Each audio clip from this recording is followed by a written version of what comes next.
avec Luc, on s'est dit, on va parler d'un sujet dont on n'a vraiment pas parlé encore jusqu'ici, là. Jeffrey Epstein, là, je sais que vous avez pas beaucoup entendu parler de ça.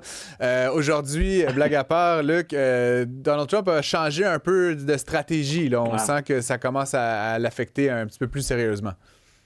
Ben, deux choses qui ont bougé énormément dans les dernières 24 heures, une décision ou une situation qui a évolué. Là. Dans un premier temps, c'est le Wall Street Journal, bien sûr, qui a révélé le contenu d'une lettre que Donald Trump avait écrite pour Epstein, pour les 50 ans d'Epstein.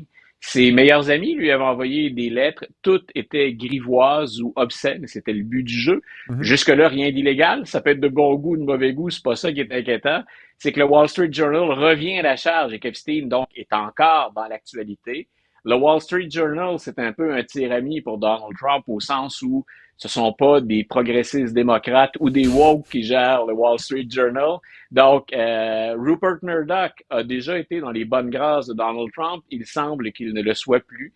Donc, Donald Trump a réagi à ça comme il réagit depuis le début, appelons ça comme ça, de la crise Epstein. Il a réagi à la Donald Trump. Tout ça est faux, tout ça est inventé, c'est de la calomnie. Et je vais poursuivre maintenant le Wall Street Journal et Mhm. Rupert Murdoch.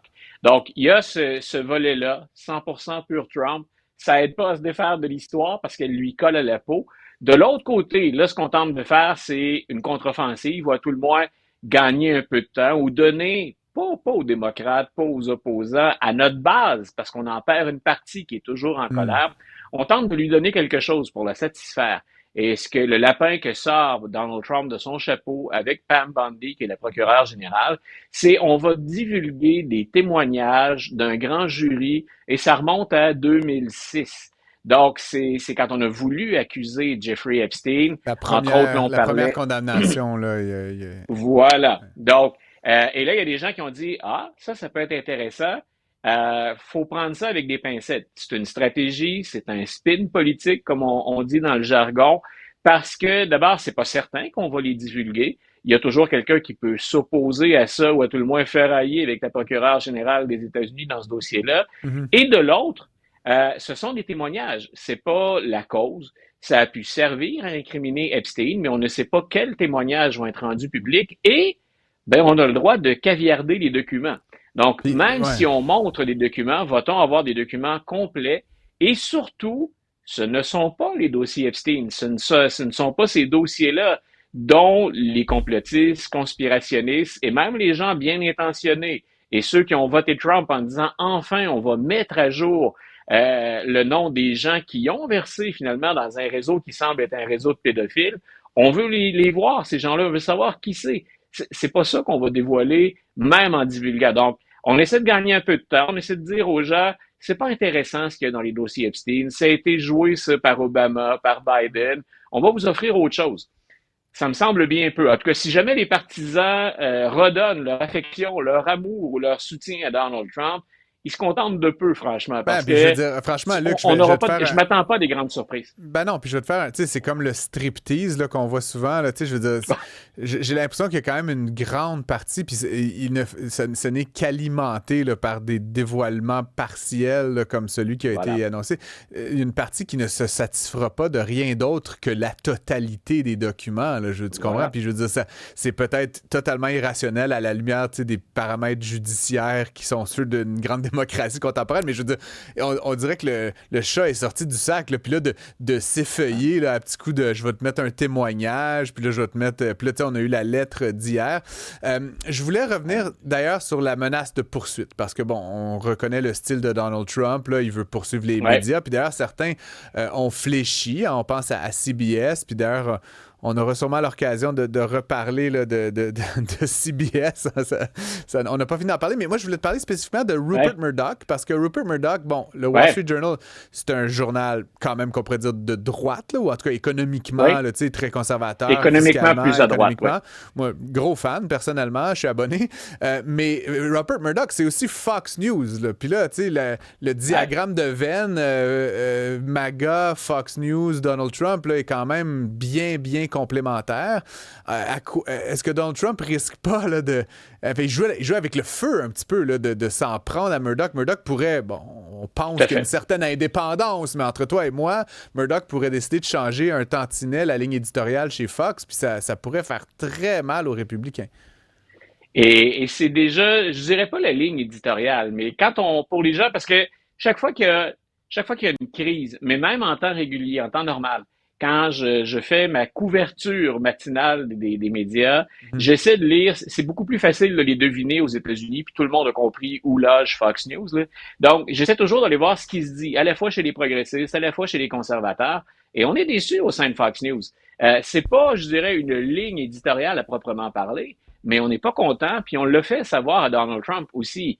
Et Donald Trump a fait quelque chose, et je pense à Fox News aussi, parce que c'est les mêmes auditeurs souvent, ou en tout cas, les partisans de Trump sont dans l'auditoire de Fox News, si tout l'auditoire n'est pas nécessairement Donald Trump.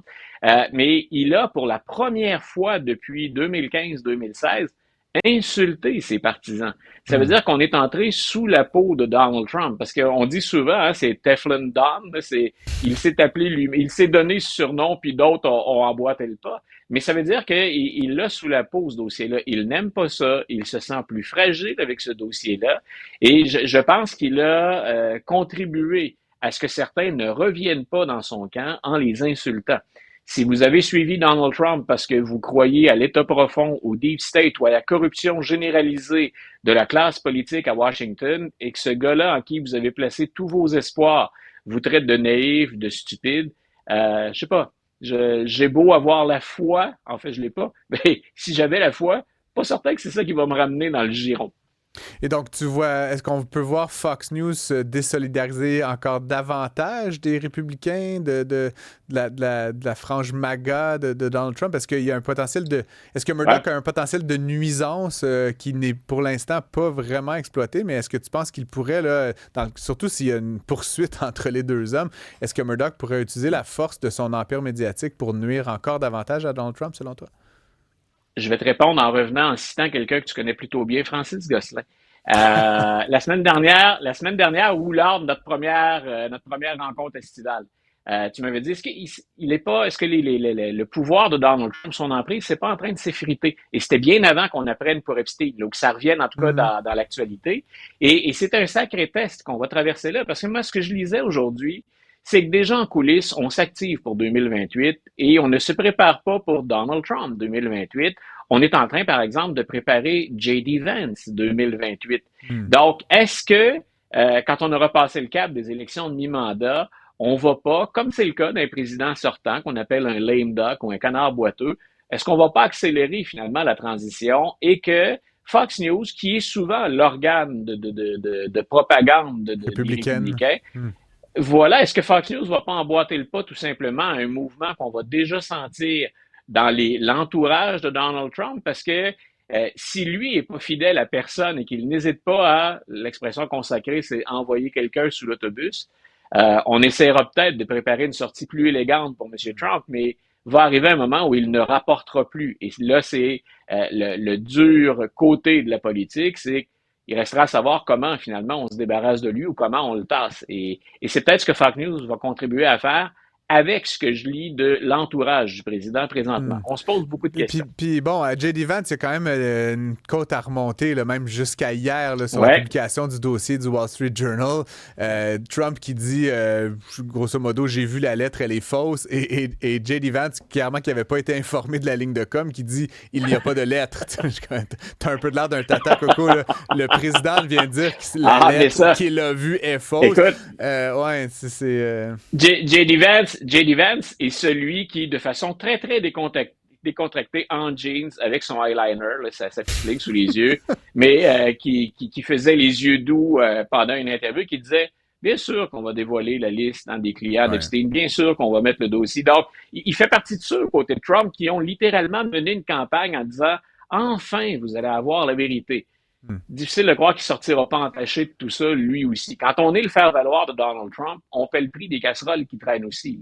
Et On c'est a, pas tout le monde qui a, pour une partie de l'électorat, le charisme qu'on trouve à Donald Trump dans Non, une non, mais partie de c'est sûr. l'électorat, Euh, pas certain qu'il peut susciter le même engouement, J.D. Vance. on a l'habitude de terminer nos échanges avec un petit peu de chapeau d'aluminium. Oui, Là. Fred Oui, Bastien est non, toujours mais fidèle au poste. Fred, non, mais ce qui est intéressant, c'est que sur Internet, ce qu'on lit beaucoup par rapport à la fameuse lettre du ouais, Wall Street Journal, c'est justement que le Wall Street ouais. Journal est une institution qui sait ce qu'elle fait, là. Donc, s'ils sont allés de l'avant avec la Voilà. publication, ils devaient se douter qu'il allait avoir des représailles judiciaires et légales. Donc, s'ils l'ont fait, ils l'ont probablement fait avec plusieurs sources puis en étant prêts à livrer ce combat-là. C'est certain.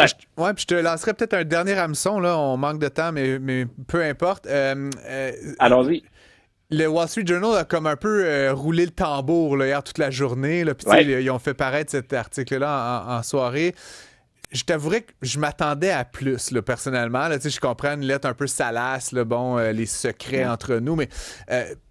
et là, j'ai comme un doute, puis je lisais, tu sais, évidemment, comme je le fais tout le temps là, sur X et autres. Là, est-ce que tu penses que le Wall Street Journal a autre chose? Tu sais, est-ce que c'est comme la salve d'ouverture? Ben, Ou est-ce ça que aussi, c'est juste ça? Non, Ouais.